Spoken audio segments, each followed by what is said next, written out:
Hi friends, మీరు చూస్తున్నారు కోటమ్మ అమ్మవారి ఆలయానికి దారి. ఫ్రెండ్స్, మీరు ముందుగా జగన్నాథపురం అనే గ్రామానికి రావాలి. అక్కడి నుంచి మనం జగన్నాథపురం గ్రామం నుంచి ఎవరినైనా అడిగినా కోటమ్మ అమ్మవారి ఆలయానికి దారి అంటే ఎవరైనా చెప్తారు. ఫ్రెండ్స్, ఈ విధంగా ఆలయానికి దారికి వెళ్ళాలి. బోర్డు పెట్టి ఉంటారు, కోటమ్మ అమ్మవారి ఆలయానికి దారి అని. ఫ్రెండ్స్, ఈ దారిలోనే మనం వెళ్ళాలి. వెళ్తే మనకు గుడి దగ్గరికి తీసుకుని వెళ్ళడం జరుగుతుంది. కాబట్టి ప్రతి ఒక్క భక్తులు కూడా ఈ ఆలయాన్ని దర్శించుకోవడం వల్ల చాలామందికి చాలా కలిసి వచ్చిందని చాలా సందర్భాల్లో చెప్పడం జరిగింది.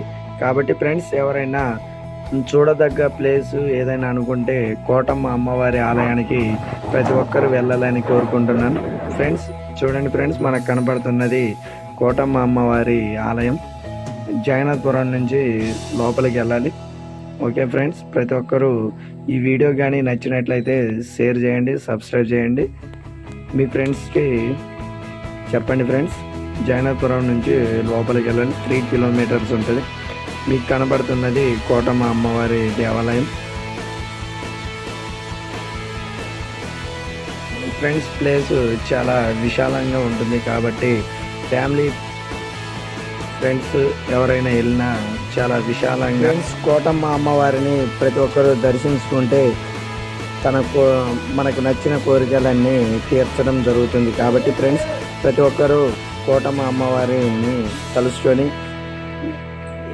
తనదైన కోరికను తీర్చుకోవడం జరుగుతుంది. కాబట్టి ప్రతి ఒక్కరూ ఈ అవకాశాన్ని వినియోగించుకుంటే కోటమ్మ అమ్మవారు దీవించడం జరుగుతుంది. కాబట్టి ఫ్రెండ్స్, ప్రతి ఒక్కరూ ఈ కోటమ్మ అమ్మవారిని దర్శించుకోవాలని కోరుకుంటున్నాను ఫ్రెండ్స్. Okay friends.